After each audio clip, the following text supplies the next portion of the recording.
two that we're talking about from side control. Either I have the underhook, and I'm going to turn my palm, and I'm going to bring my elbow in. I don't want my elbow open. I want to lay on top of my elbow and roll back so I create a ratchet. If he tries to roll backwards, he's not going, okay?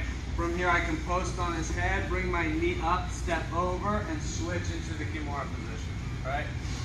Alternatively, if I get back exposure on Troy at any point and I'm trying to take his back but he's not reacting, I could bring my knee in as a wedge. I can step my leg up, relinquish his head grip, still have my elbow to crossface, feed it to a crossface on my leg, and again, I'm back in the Kimura position. Make sense? Now, let's start this side. So, once you have the Kimura, that's our fundamental movement, right? But the fundamental is either I get it with perfect timing or it's a frame of reference. So, when I have the Kimura grip, I'm bringing my shin across his cheekbone, across face into the ground, okay? I don't want to pull straight up. I want to pull out, up, and behind.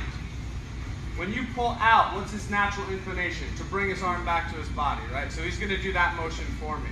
When I pull out, I want to focus on pulling up. So when he pulls back, I can clear his body line. Now I have a Kimura.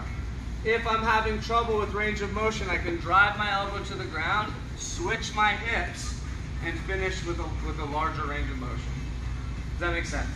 Okay. Now, often, when we get to this position, the guy's defending so much for me having this arm that one, I can grab the skirt of the lapel, inverted grip, switch off, hand to the collar, and I'm going to do a paper cutter choke from the side. That makes sense? Two, same grip.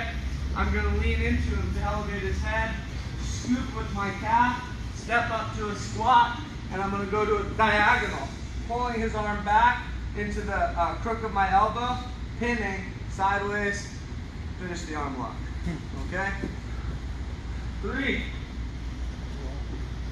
We're here, and he's using both of his arms to defend his arm. So now his arms are no longer available. I'm going to lean forward again, exposing his neck. Use the back of my knee under his chin, shoot my bottom leg straight. I'm crossing my ankles here, and I'm driving my knee in as I elevate my hips. Okay? Now, if he defends the choke, he starts to expose his elbow, I step over his elbow.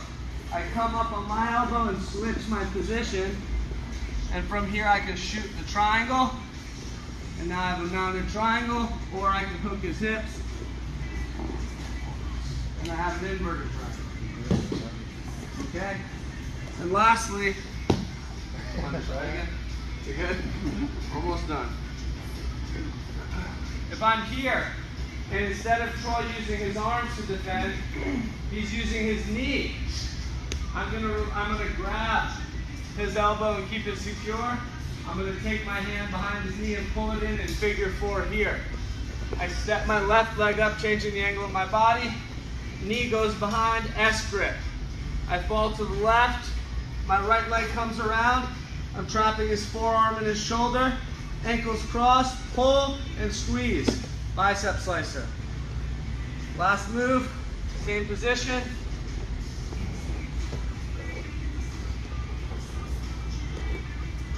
I'm going for the Kimura. He's using his thigh. So if he's using his thigh, generally his arm's a little straighter. There's space here. So as I try to pull and he defends, I shoot this top arm in the hole. I switch my hips, blocking the back of his head, and I lock up the Darce choke, controlling the back of his head. From here, I can lock it up, and now I can start to switch in and work for a finish. Now we took a fundamental move. He defended the fundamentals, which is fine, but you guys need to understand how to follow that up. And your time is limited. The longer you take to switch to the next move, the faster the guy's going to choose his defense. So if you can pick your defense or the system you want to go into, one thing from the other, you're going to find a really seamless transition from movement to movement. Does that make sense? Yeah. All right, guys, good job. Let's line up. 1, 2, 3.